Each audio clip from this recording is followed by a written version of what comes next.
Por isso eu resolvi trazer um pouco mais a respeito disso durante esses dias, ou esses domingos de julho. Eu queria compartilhar agora, vamos ler 2 textos. 2 Timóteo, capítulo número 3.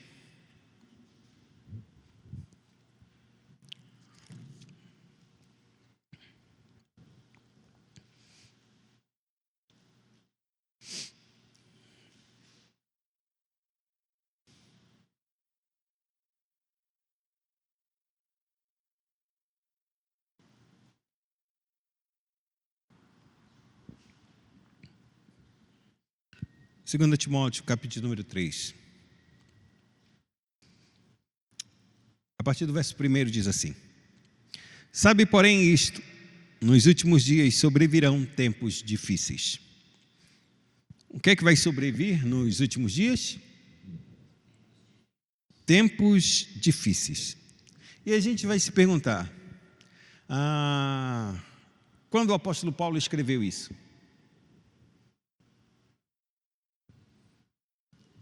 Rosana, quando o apóstolo Paulo escreveu isso? Mais ou menos quanto?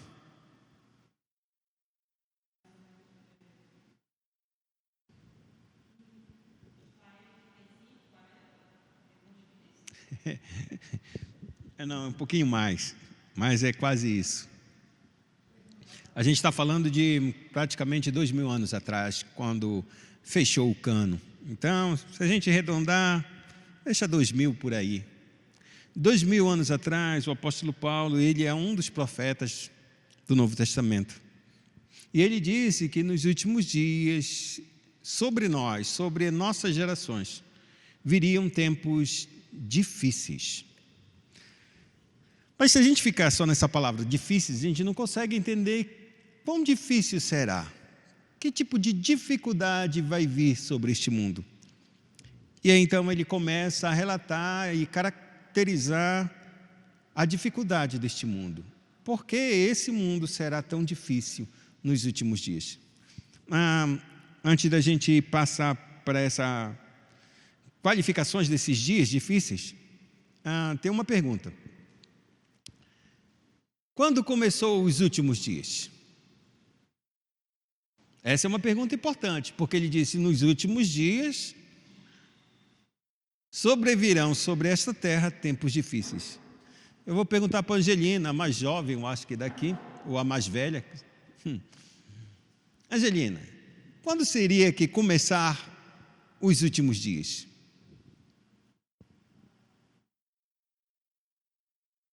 Tem ideia? Núbia, quando começou os últimos dias? Porque a gente tem que saber quais são os últimos dias. Vai que a gente não sabe quais são os últimos dias e a gente nem esteja nos últimos dias. Ele não falou do último dia. O último dia é fácil, né?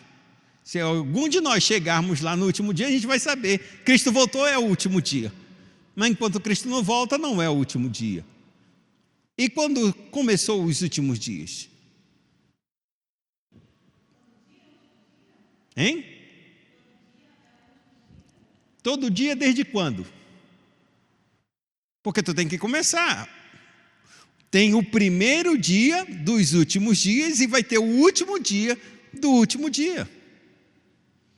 Os últimos dias, então ele tem o primeiro e vai ter o último dos últimos dias. O último dos últimos dias é a volta de Cristo. Mas quando iniciou o primeiro dia dos últimos dias? Tem ideia?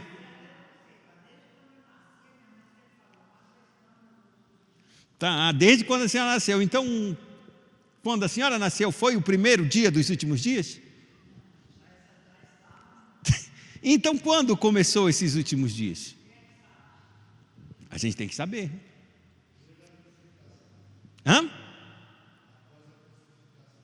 Após a crucificação, seria exatamente após a ressurreição de Cristo. Mais especificamente no dia de Pentecostes, quando o Espírito Santo desceu e se cumpriu a promessa que Cristo falou, que a promessa seria de que próprio Deus ensinaria o seu povo dentro do seu povo, ou seja, o Espírito Santo entrasse. A Bíblia diz que em Atos dos Apóstolos o Espírito Santo desceu sobre a igreja, sobre 120 pessoas. Dia de Pentecostes, uma multidão que estava adorando a Deus, pelo menos era essa a ideia deles, servindo em Jerusalém. Eles vieram ao templo ao ouvirem tanto barulho. Quando eles foram no cenáculo onde o povo estava reunido, eles ouviram as pessoas, 120 pessoas, falando nos seus próprios idiomas, não no idioma daquela geração, que era uma nação, que a gente pode dizer, judeu puro, ou galileus, misto. Embora eles falassem o hebraico ou o aramaico, eles não estavam falando essas línguas, eles estavam falando outros tipos de língua, da Capadócia, da Arábia, da Bitínia, da Panfilha, vários outros idiomas, que eles mesmos não sabiam que estavam falando esses idiomas, mas todos falavam uma só coisa: louvavam a Deus pelas suas grandiosas obras que haviam preparado ou havia feito naqueles dias. Mas aquele povo é como se vocês estivessem falando, todo mundo, alguém sabe russo aqui? Levanta a sua mão. Também não sei. Alguém sabe chinês aqui? Alguém tailandês? Alguém perfeitamente no espanhol?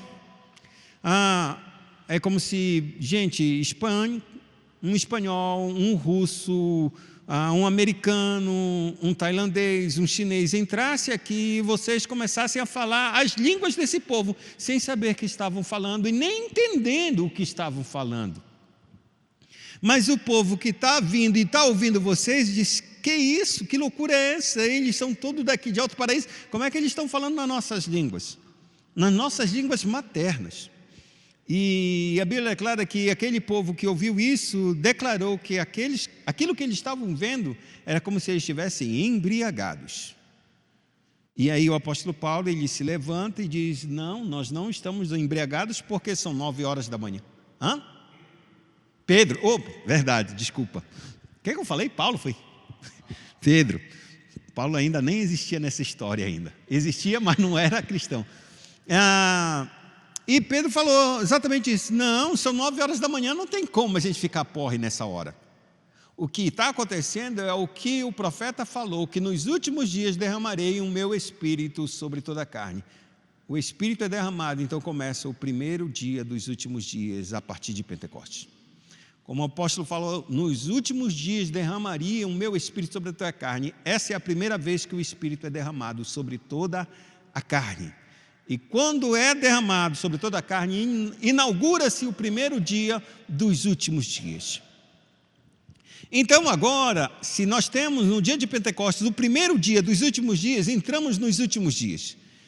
A gente já tem mais de 2000 anos nesses últimos dias. Não sabemos quantos dias ainda tem até o último dia, mas fato é que ele disse que nos últimos dias sobrevirão tempos difíceis. Então a gente já começa a declarar que naquele dia, porque o tempo era tão difícil já no tempo de Jesus?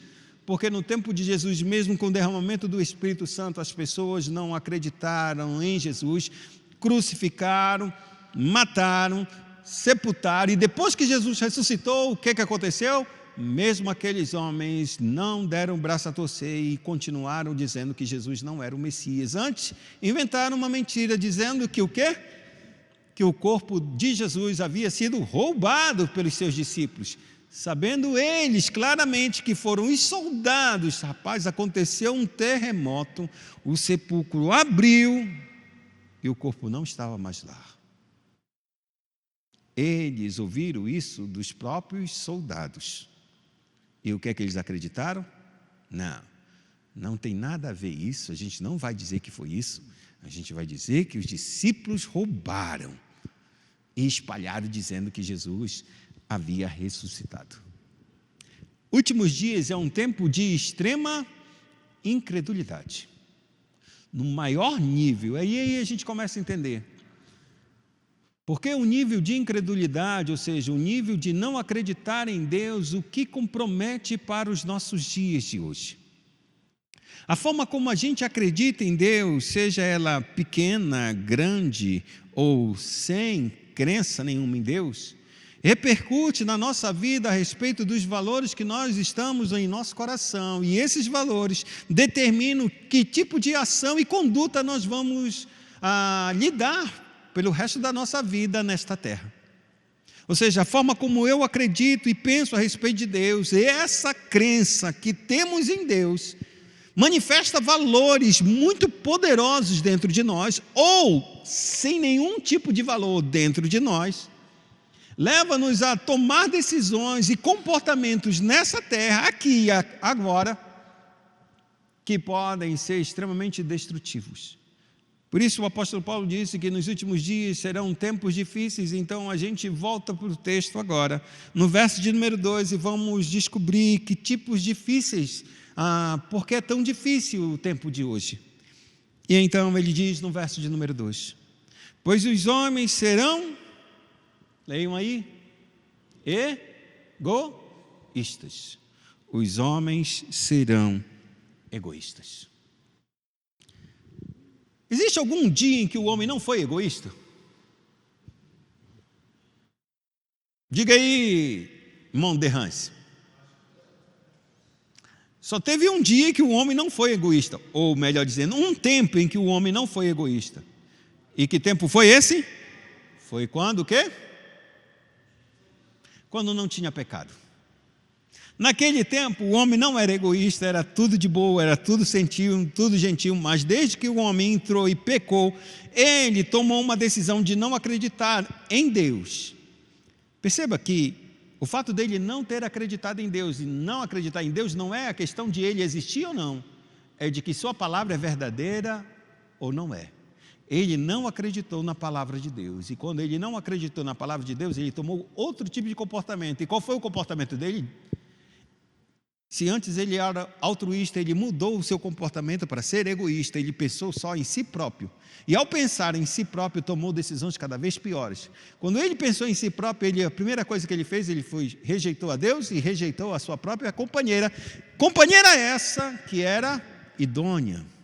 A própria mulher, ao comer do fruto, ela rejeitou Deus e rejeitou o seu marido, porque foi ele que deu a ordem para ela, por causa do mandado de Deus, dizendo, não coma deste fruto. E ela desobedeceu não somente a Deus, mas ela verdadeiramente desobedeceu o seu marido ao não se submeter à sua autoridade. Quando disse, não era para comer, ela disse, mas eu comi, é bom e eu não morri. Toma também, porque é gostoso, vai abrir teus olhos. Ela ainda não era aberta os olhos dela a respeito da maldade e do pecado que haveria de entrar no seu coração. Mas o egoísmo dela traz exatamente isso. Ela pensou somente em si, pois a Bíblia diz que quando ela olhou para o fruto, ela viu que o fruto era maravilhoso, desejável para dar entendimento e bom. E ela o comeu. No que ela pensou? Ela pensou que o seu marido iria morrer? Que ela ia desagradar a Deus?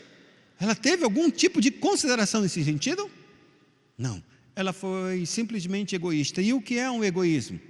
É pensar em mim e somente em mim, no meu benefício. E se te causar algum dano em qualquer outra pessoa, pouco me importa. O que me importa é que eu receba aquilo que eu quero. Se eu olho para uma coisa e acho que é bom para mim, e pode ser mal para qualquer ou todas as pessoas que estão em volta de mim, não me importo. Eu me importo comigo mesmo. Só que nesse ato de egoísmo, ela fecha a nossa percepção a respeito das outras pessoas. E quando fecha a nossa percepção das outras pessoas, a gente pensa exclusivamente assim. É como se eu posso viver a minha vida sozinho, sem depender de quem quer que seja. É assim ou não é? Isso é o cerne do egoísmo. Eu não preciso de ninguém, não preciso de ninguém para ser feliz, eu não preciso de ninguém para me dar comida, eu não preciso de ninguém para trabalhar, eu não preciso de nada. A percepção do egoísmo é tão forte que ela não consegue pensar verdadeiramente a um passo além do seu próprio umbigo. Isso é terrível, por quê? Porque isso é uma distorção por ela não acreditar em Deus. Porque Deus foi a primeira pessoa que quando criou o homem, disse assim, não é bom que este homem esteja só. Se não é bom que o homem... E não pense que a ideia é casamento. Não é casamento. O casamento veio para a replicação ou multiplicação dos seres humanos, mas a ideia não é casamento, irmãos. A ideia é que o homem não pode viver sozinho, só ele e o próprio Deus. Ele necessita de um outro ser semelhante a ele, um outro homem. Nesse caso, foi uma mulher para quê? Para que nascesse mais filhos. O processo é claro. A união do homem e de uma mulher, além deles trazerem exatamente uma complementaridade entre um com o outro, mas um propósito maior é de formar outros filhos, gerações e mais gerações que sejam a imagem e semelhança de Deus. Mas o ponto principal é que este homem ele não poderia estar sozinho. E isso é tão verdade que quando Cristo vier, Derrãs e Rosana jamais serão casados. Eles serão irmãos para sempre. Luzia e Lecides da mesma forma. E todos os casais dessa face dessa terra, que um dia foram aptos para o reino de Deus e Deus resgatá-los, todos serão como os anjos no céu. O fato de ser como um anjo é que não necessitarão mais se multiplicar, não terão mais o tipo de casamento, porque será findado todo esse tipo de relacionamento, mas apenas seremos irmãos, tendo Jesus como nosso irmão mais velho, o primogênito. Mas a gente continua no ponto, nós não somos sozinhos. E o egoísmo leva exatamente isso, a uma percepção de que eu não preciso de ninguém. Isso é tão sério que o apóstolo Paulo inicia com esse ponto. Os últimos dias serão dias de pessoas extremamente egoístas. E agora a gente tem um ponto interessante, porque ele está relatando isso para quem? A quem o apóstolo Paulo está escrevendo? Ele está escrevendo a uma igreja que está caminhando e está sofrendo vários tipos de perseguições. E essas perseguições são fruto exatamente do egoísmo delas, porque quem em sã consciência mataria Cristo sabendo que Cristo vem fazer o bem para mim? Faria o bem para você? Quem de vocês iriam de levantar exatamente uma pedra e bater naquele que é o Filho de Deus e Filho perfeito de Deus? Mas nós somos tão egoístas que acabamos crucificando Cristo. É ou não é? Esse é o resultado. O nosso egoísmo é tão enorme que a gente, por uma pessoa boa, perfeita, que não fez mal nenhum, a gente mata. E a Bíblia diz claramente que a profecia a respeito de Cristo, por ele ser assassinado, é que não encontraram nenhum motivo de engano, de erro, de culpa, de falha. Apenas mataram por inveja.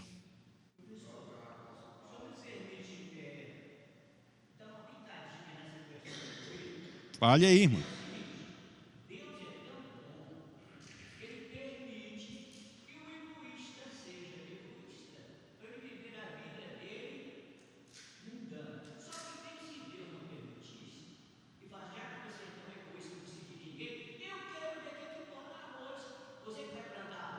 Você que vai plantar feijão, você que vai criar gado, entendeu?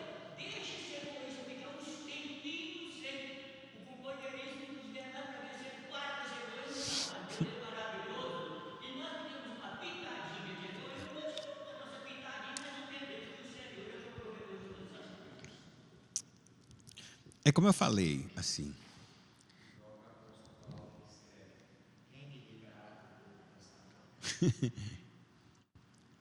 Quando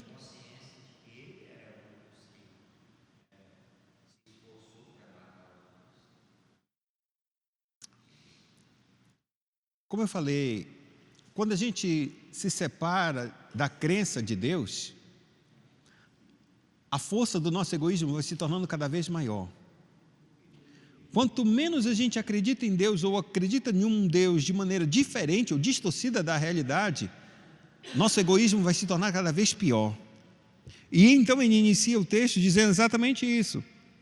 Pois os homens serão egoístas. Aí depois ele diz, avarentos. A Bíblia diz que não podemos servir a dois? E quem são os dois senhores? Deus e o dinheiro. E a avareza é o quê? Idolatria. Idolatria era o quê? Tornar o dinheiro como seu próprio Deus. Por isso que é considerado avareza e idolatria. Mas lembre-se, ele é um egoísta e ele precisa de um Deus. E um Deus que ele quer não é o Deus das Escrituras. Então ele tem que forjar um Deus para si. Qual é o Deus que ele forja para si? O do dinheiro.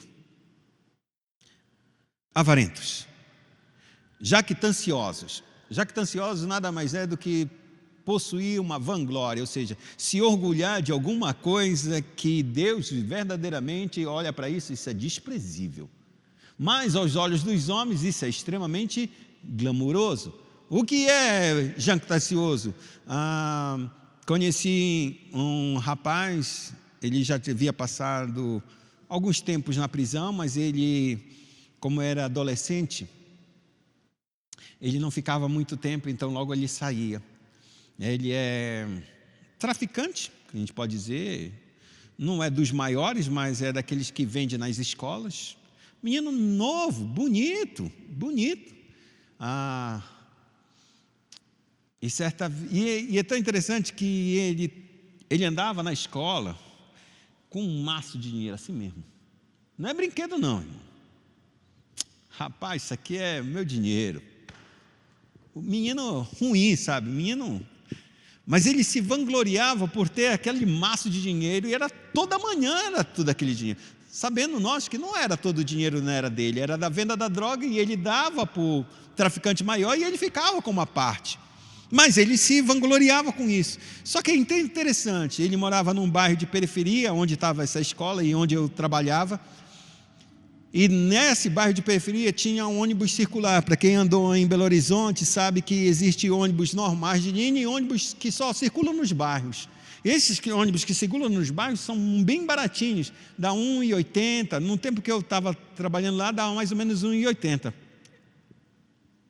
Muito bem, R$ 1,80 não era nada. O ônibus normal, assim, para ir para o centro, qualquer coisa, era R$ 4,50, R$ 4,60, uma coisa assim. Por que eu estou falando isso? Porque esse menino pegava esses ônibus e andava nos bairros, para um lado e para o outro. Só que quem andava nesse bairro, não era só nesses bairros, mas em outros que eu andei, ninguém pagava ônibus. Quem pagava ônibus eram os trabalhadores e as trabalhadoras, vamos colocar assim, as mães de família, os pais de família, eles entravam no ônibus, os pequenos, que estão tudo na área do tráfico, tudo, irmão, entravam, passavam, e aí certa vez esse jovem na sala de aula disse, queria fazer onda comigo e tal, eu disse, é engraçado, né?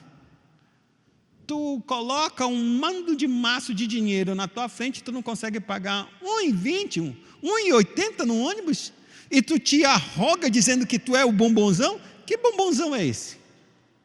Que maravilhoso é esse ser? Que vergonha tua, rapaz, o cara está trabalhando, ganha R$ 1.500, R$ 2.500, e num dia tu faz mais de 10 vezes o salário dele, e tu não consegue pagar R$ 1,80? Tu ainda quer intimidar um trabalhador? Egoístas, avarentos e jactanciosos, como se aquilo fosse uma glória para eles. Mas isso é uma vergonha para todo homem que olha um ser desse e sabe que o motorista não vai poder fazer nada, sabe por quê? Porque ele está em áreas de tráfico. E ele pode se levantar e um desses aí bater no pai de família e perder a sua vida por R$ 2.500 só porque ele impediu que aquele homem fizesse o que estava fazendo. Que não é homem, né? Mas isso é uma das histórias dos nossos dias, tempos difíceis. Aí ele diz, arrogantes, blasfemadores, desobedientes aos pais, ingratos e irreverentes, ou seja, não tem reverência, eles não têm gratidão por ninguém, e ele ainda diz isso, são desobedientes aos pais.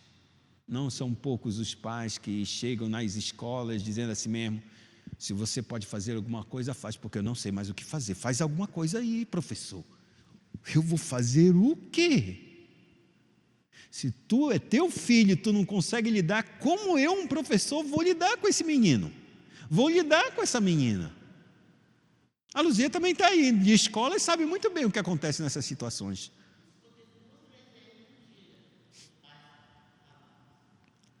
Mas por que aconteceu isso? O que está acontecendo com a nossa geração? O que acontece? Por que esses dias são tão difíceis, amados? Ele diz desafeiçoados, ou seja, sabe o que é desafeiçoado? Ele não tem afeição natural pelas pessoas. As pessoas são como se fossem inimigas ou um objeto. Eu uso e descarto, eu uso, e se eu tiver que me levantar e bater, eu bato. Eu firo, eu mato. Eu não me importo com ninguém, eu não tenho afeição.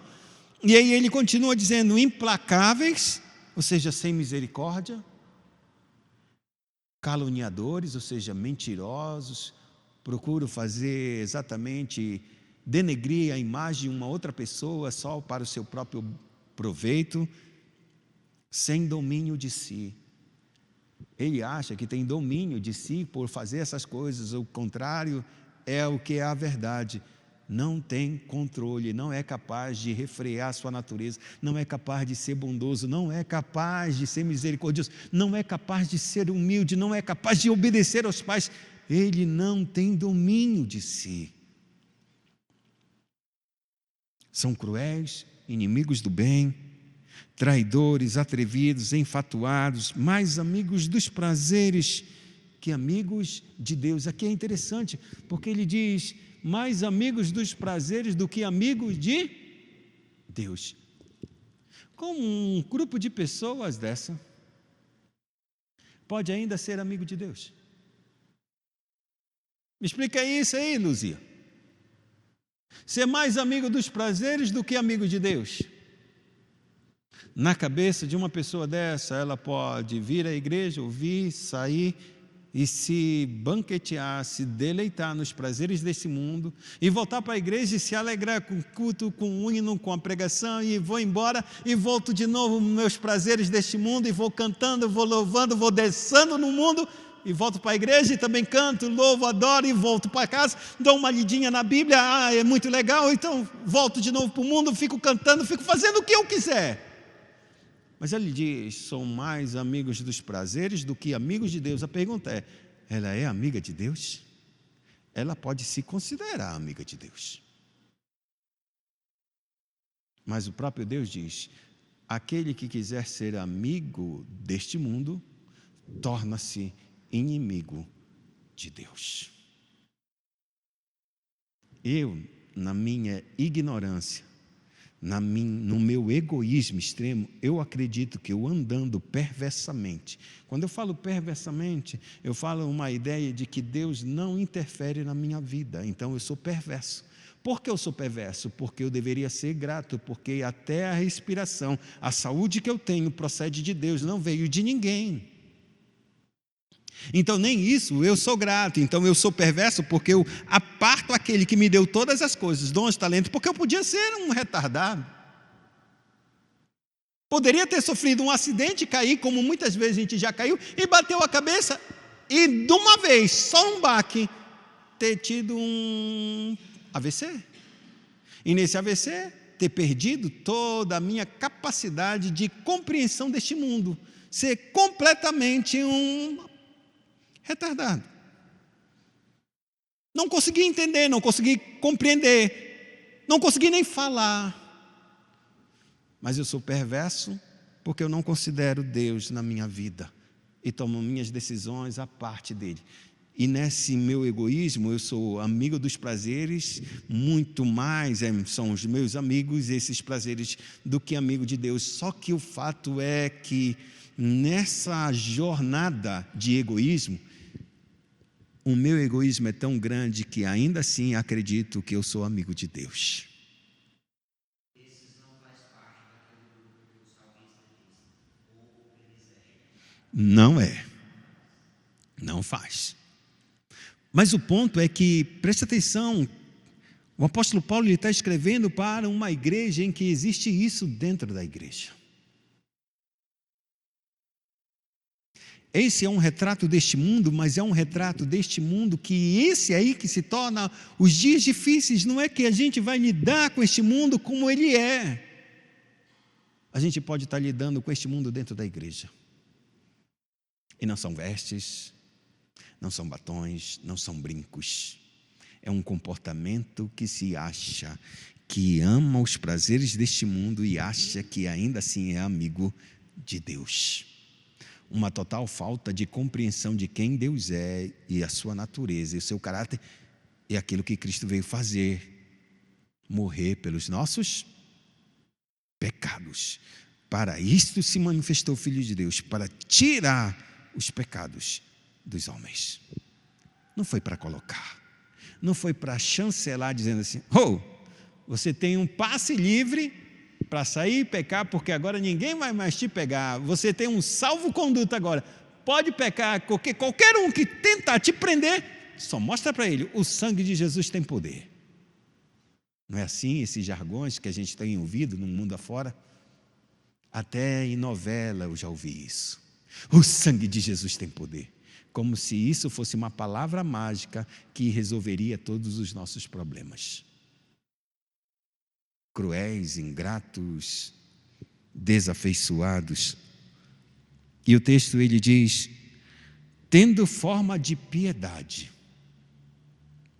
negando-lhe entretanto o poder, foge também destes. O que ele diz? Tendo forma de piedade. O que é ter forma de piedade? Faz de conta que é. É o que o Jesus ele vai falar no seu ministério a respeito dos fariseus. Eles andam com grandes filactérios. Filactérios seria exatamente a capacidade, que seriam pontinhas de nós que eram feitas nas franjas dos rabinos e escribas, para declarar o quão grande ele é e quão devotado a Deus ele era. Então, quanto maior fossem aquelas franjas, mais piedoso era aquele homem. E Cristo estava dizendo: eles parecem piedosos, mas são hipócritas. E ele diz no texto, o apóstolo Paulo dizendo: tendo forma de piedade, negando-lhe entretanto o poder. Porque se é verdade que a forma como eu ando, ou como eu me porto, sou humilde, sou isso, sou aquilo outro, cheio de virtudes da parte de Deus, pelo menos a aparência, tudo muito bonita, mas na hora da manifestação dessas virtudes, de ter misericórdia, ter graça, ser justo, essas manifestações não aparecem, pelo contrário, só se desdobram em pensamentos e atitudes totalmente contrárias, sendo injustos, sendo avarentos, sendo idólatras. E aqui o apóstolo lhe diz: foge também destes. Foge também destes não é somente fugir deste mundo, mas fugir de comportamentos, de pessoas que estão na igreja e que andam dessa forma. Foge deles. Por que a gente tem que fugir dessas pessoas? O texto diz claramente: pois entre estes se encontram os que penetram sorrateiramente nas casas e conseguem cativar mulherinhas sobrecarregadas de pecados, conduzidas de várias paixões, que aprendem sempre e jamais podem chegar ao conhecimento da verdade. Que aprendem sempre e jamais podem chegar ao conhecimento da verdade. É como se eu estivesse ensinando, 2 mais 2 é 4. Eu não estou entendendo porque 2 e 2 é 4. Não, vou fazer direito. Assim. Temos essa jarrinha aqui e esse copinho aqui. 1 e 1. 2 mais 2 outros copinhos formam quantos objetos? 4 objetos. Não estou entendendo. Eu já entendi. Eu vou fazendo vários tipos de analogias, vários tipos de exemplos, para que a pessoa entenda. Quando ela entende, agora vamos fazer a conta. 2 bancos mais 2 bancos dá quanto? Não entendo. Não consegue responder. Sempre aprendendo. Aprendem sempre, mas jamais podem chegar ao conhecimento da verdade. Porque o evangelho, amados, que Cristo nos ensina, não é um evangelho de decorar mandamentos, em mostrar o que é certo e o que é errado. O evangelho não é isso. Isso a gente já teve quando a gente comeu da árvore do conhecimento do bem e do mal, em que a gente descobriu o que é certo e o que é errado. Foi ou não foi? O Evangelho é algo muito além de que mandamentos. O Evangelho é vida. Não é uma cadeia ou uma academia da gente aprender coisas e decorar essas coisas. O Evangelho que nos é dado é vida, é um relacionamento com Deus. E esse relacionamento se passa sim pelos mandamentos do Senhor, mas esses mandamentos é um relacionamento que nós temos para que o caráter que Deus tem, que é manifestado por esses mandamentos, também sejam nossos, porque à medida que a gente mais ama Deus, mais a gente quer obedecê-lo. E obedecer os mandamentos de Deus é amar a Deus e amar o seu próximo, e amar é vida, irmãos.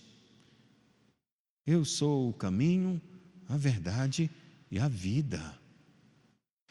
Cristo falou nos seus últimos dias, ou nas suas últimas horas, João capítulo 17, verso 3, e a vida eterna é esta, que conheçam a Ti, o único Deus, como o único Deus verdadeiro, e a Jesus Cristo, a quem enviastes. A vida eterna é um conhecimento verdadeiro de Deus e ter comunhão com Ele. E essa comunhão com Deus passa pelos seus mandamentos. E à medida que a gente ama Deus, a gente ama obedecer, porque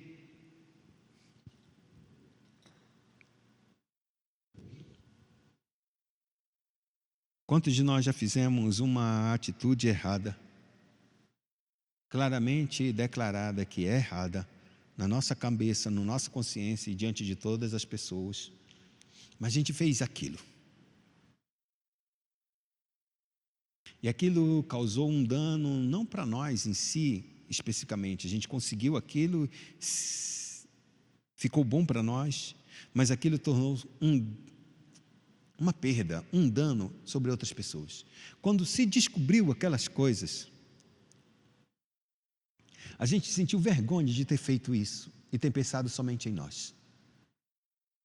Quanto mal a gente fez naquelas outras pessoas por a gente ter tomado aquele tipo de atitude.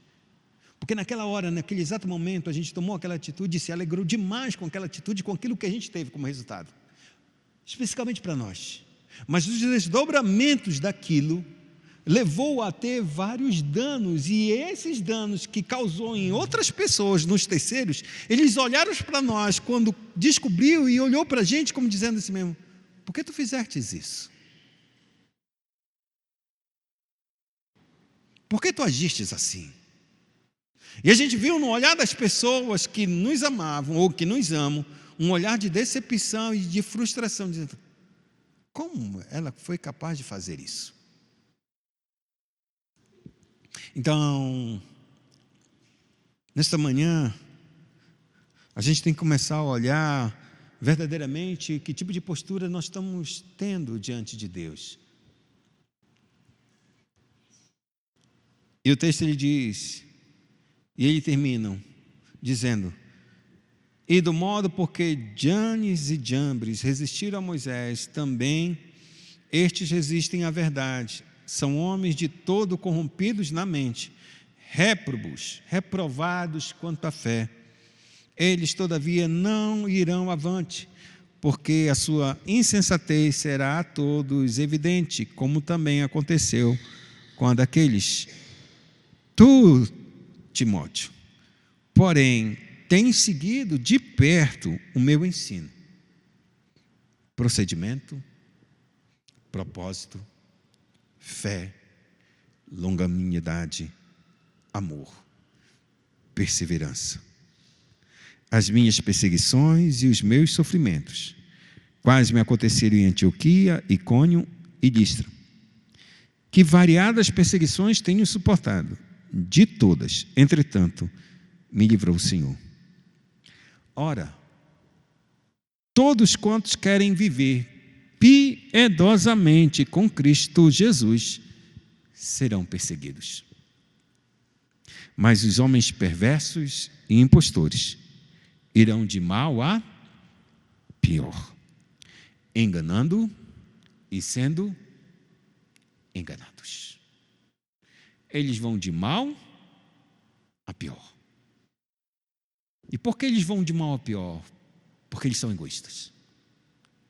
E quando a gente é egoísta, a gente não entende que a gente está enganando, ou mesmo que a gente saiba que esteja enganando alguém, o que é o mais profundo disso é que a gente não sabe que a gente está sendo enganado.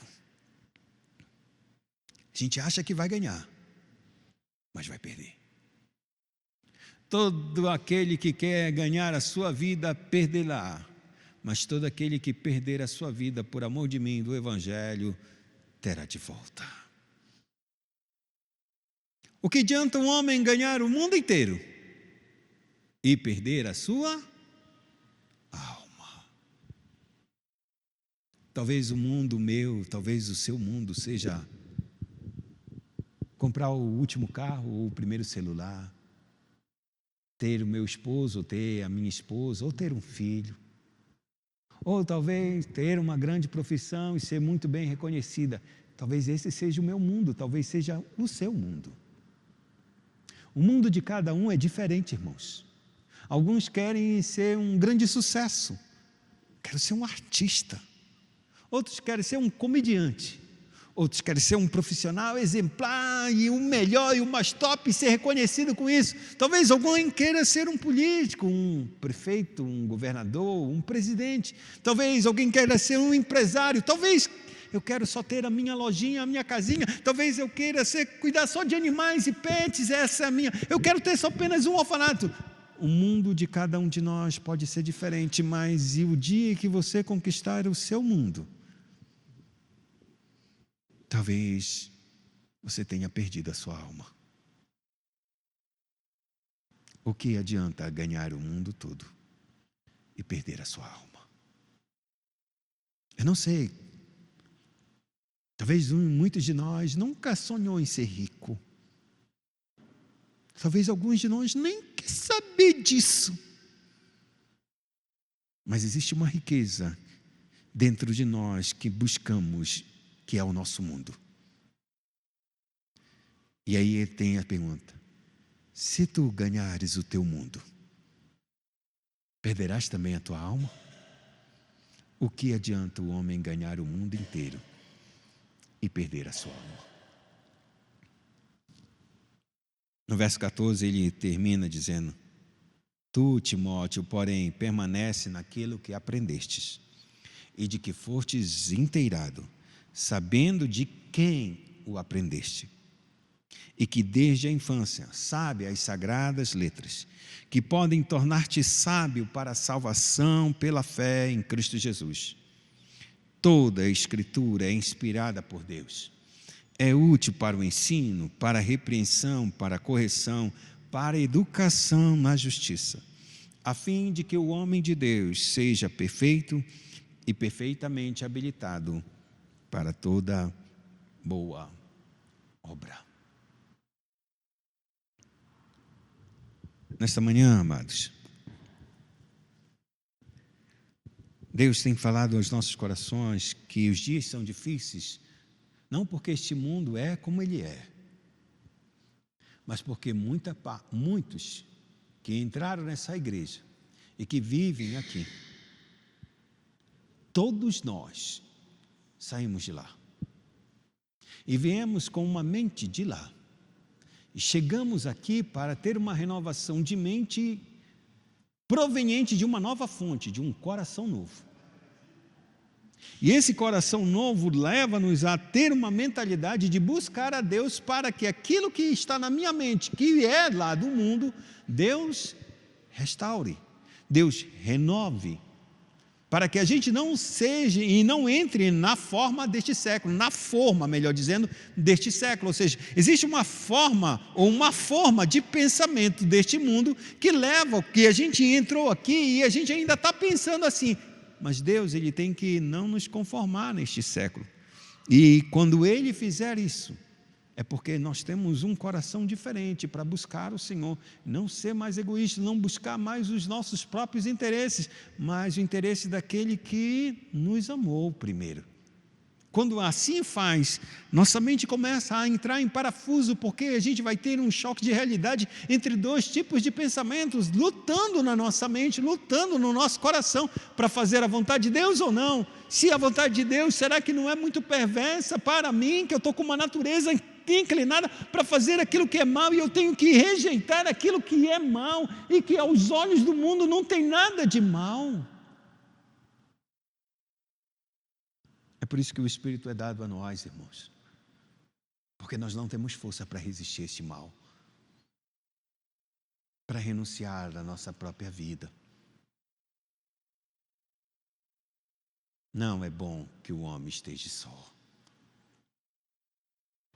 Para que a gente entenda que a gente não é o único que passa por aflições e lutas a respeito de tentações, como se a gente fosse o único. Pô, todo mundo na igreja vive tão tranquilo, vai para casa, vai, ora, busca a Deus, lê a Bíblia, canta, louva, está tudo uma maravilha. Que está tudo uma maravilha, irmãos.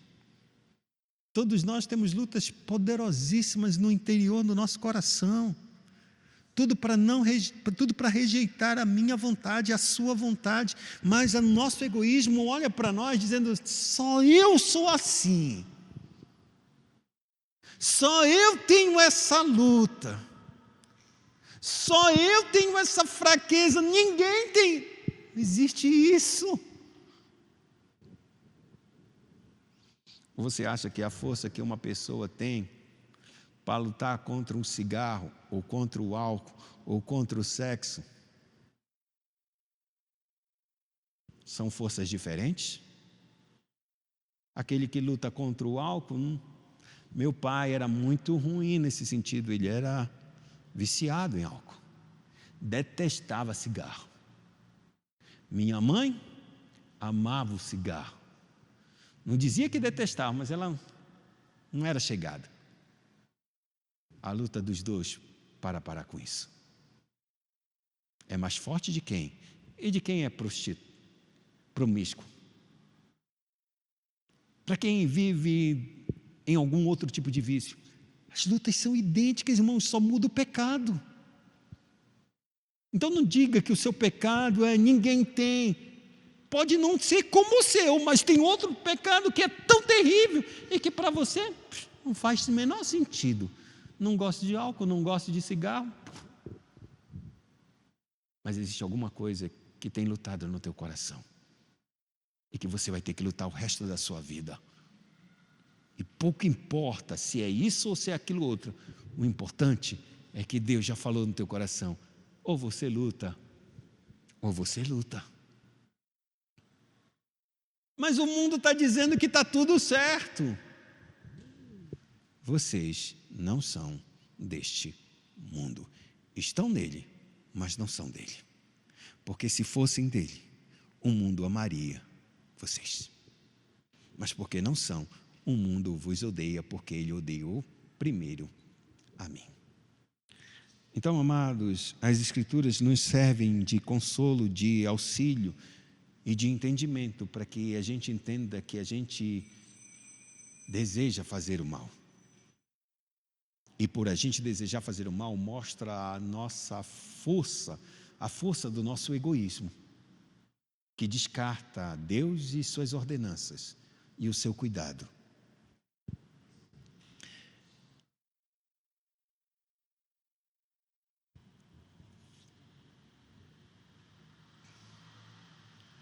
Quero encerrar essa mensagem nesta manhã em 1 Coríntios, capítulo número 5.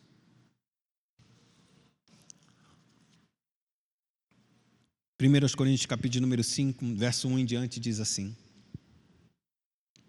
geralmente se ouve que há entre vós imoralidade, e imoralidade tal como nem mesmo entre os gentios. Isto é, haver quem se atreva a possuir a mulher de seu próprio pai. O apóstolo Paulo, escrevendo à igreja de Coríntios, ele não está falando do mundo. Ele está falando que a igreja de Coríntios tinha uma capacidade, um comportamento de imoralidade, e uma imoralidade que nem se via no mundo. E ele cita um ponto: E o ponto é tão terrível que até teve um homem que possuiu a mulher do seu próprio pai, ou seja, madrasta e enteado, nos nossos dias. Se isso está acontecendo dentro da igreja, o que deve se esperar dentro dessa igreja, dos níveis de imoralidade que há nessa igreja? Então ele termina dizendo assim, ele continua. E contudo, andais vós ensoberbecidos e não chegastes a lamentar, ou seja, as pessoas sabiam dos pecados, e as pessoas pouco se importavam na igreja. Não choravam, não se arrependiam, achavam que aquilo era normal, ou era indiferente. Para que fosse tirado do vosso meio quem tamanho ultraje praticou. Eu, na verdade, ainda que ausente em pessoa, mas presente em espírito, já sentenciei, como se estivesse presente, que o autor de tal infâmia seja, em nome do Senhor Jesus, reunidos vós e o meu espírito, com o poder de Jesus, nosso Senhor, entregue a Satanás. É como se eu pegasse, vamos considerar a irmã Nevinha, ela que tivesse praticado esse tipo de absurdo, nós como igreja, eu como apóstolo, seria o apóstolo Paulo, enviasse a carta e disse, olha, é uma vergonha vocês deixarem a irmã Nevinha ainda no meio de vocês, como se ela não estivesse fazendo tudo certo.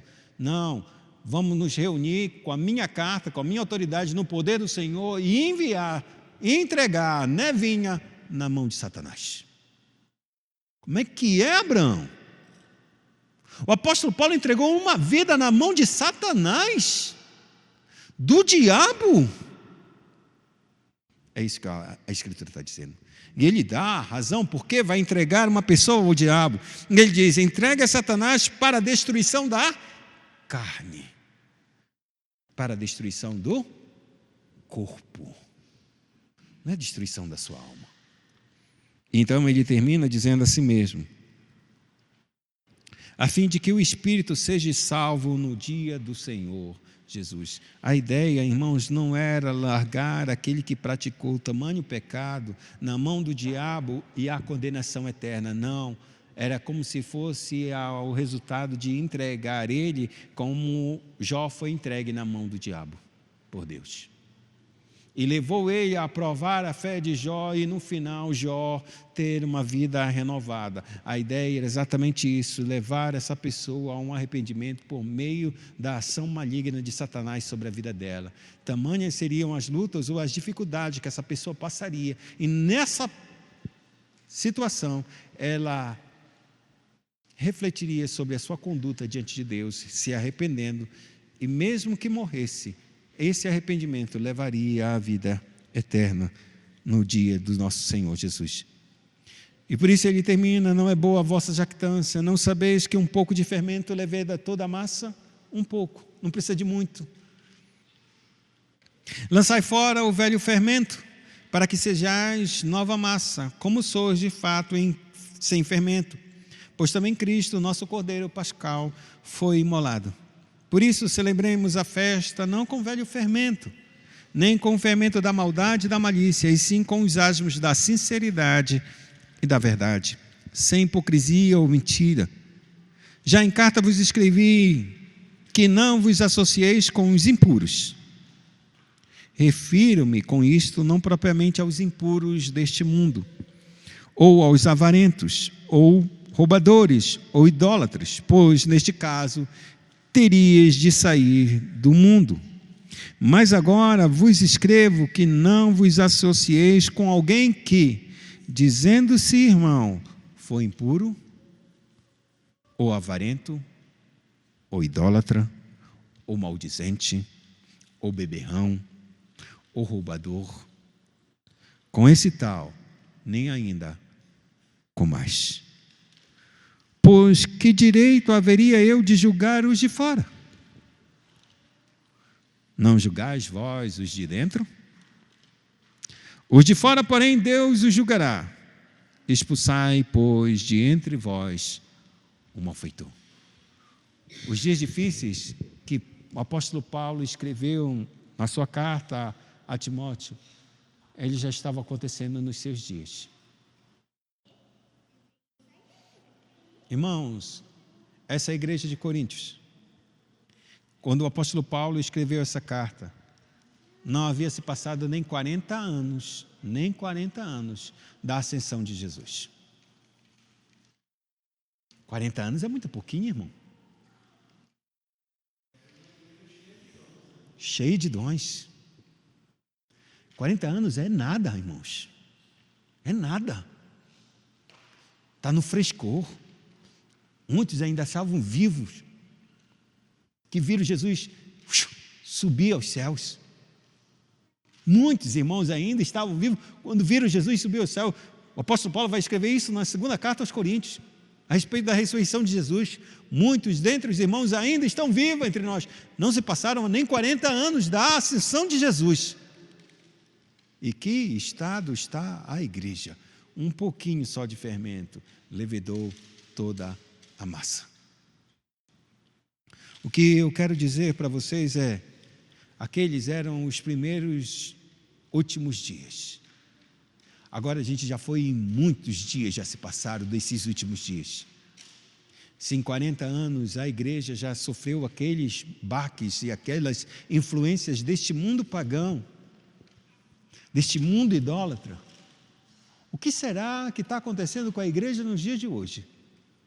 Com a influência deste mundo e com uma vida, amados, agora, uma vida que não se passa nem 5 minutos ou 10 minutos, que a gente não sabe exatamente o que está acontecendo no mundo lá fora, do outro lado do oceano, seja o Atlântico ou seja o Pacífico. A gente sabe de tudo. Tudo influencia nós, cada um de nós, de uma maneira muito mais poderosa. E é este mundo que a gente alcança a igreja, e as pessoas que são salvas entram dentro com uma cabeça aqui totalmente o quê? Moderna. E se eu e você somos a igreja, e a minha cabeça é moderna, o que eu tenho que esperar de uma igreja? Que ela também seja moderna. No próximo domingo, a gente vai entender o que essa modernidade está trazendo para dentro da nossa igreja. E como esses versículos que o apóstolo Paulo está trabalhando, que tipo de pensamento e que tipo de entendimento a gente está fazendo aqui.